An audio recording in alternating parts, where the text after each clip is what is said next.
তো যখন আমি ছাত্র ফেডারেশন ছেড়ে দিই, মেবি দ্য মোমেন্ট আমি ছাত্র ফেডারেশন ছেড়ে দিই, অল অন এ সাডেন মানে এতদিন পর্যন্ত তো আমাকে পুরো সিন জোন করে রাখছে। মানে আমাকে দেখলে হচ্ছে পাশ দিয়ে চলে যাইতো।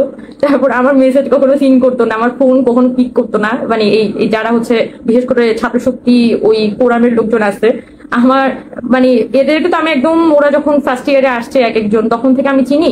2000 মানে 20-21 সাল থেকে, মানে কোভিড এর পর থেকে আমি মোটামুটি ওদের সবাইকেই চিনি।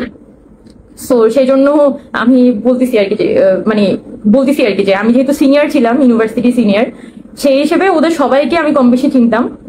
সো যখন দেখতেছি যে কি ব্যাপার, কমপ্লিটলি একদম অ্যাভয়েড করে যাচ্ছে এবং কাইন্ড অফ কিভাবে হচ্ছে একটু সাইডে রাখা যায়, ওকে ঠিক আছে সাইডে রাখতে চাই। বাট যখন ছাত্র ফেডারেশন থেকে পদত্যাগ করছি, ফ্রম দ্য ভেরি মোমেন্ট আমাকে বলা হচ্ছে যে আমাকে আমাকে হুট করে আমার প্রতি খুব ইন্টারেস্ট দেখানো শুরু করছে যে হ্যাঁ আপু কোথায় আছেন, আপু আপনি এখানে আসেন, আপু আপনি ওখানে আসেন।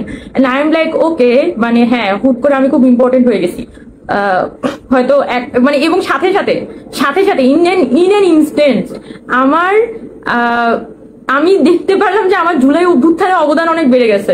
মানে এতদিন পর্যন্ত আমি জুলাই আন্দোলনে আমার কোনো অবদান ছিল না, এতদিন পর্যন্ত আমি লিটারালি একটা জিরো মেরিটওয়ালা মানুষ ছিলাম। আউট অফ নোওয়্যার এসে আমি আন্দোলনের মধ্যে টপকাইছি, এরকম একটা পার্সোনালিটি আমার দেখানোর চেষ্টা করা হইতেছিল। আর যে সময়ে হচ্ছে আমি ছাত্র ফেডারেশন হচ্ছে যে লাইক ছেড়ে দিছি, অ্যান্ড মানে বৈষম্যের লোকজনের সাথে কথা হচ্ছে, সাথে সাথে আমার ইমেজটা কাইন্ড অফ এরকম যে আমি কত বড় ত্যাগী নেত্রী এবং জুলাই আন্দোলন আমি কতই না দেশের জন্য জীবন দিয়ে যুদ্ধ করছি।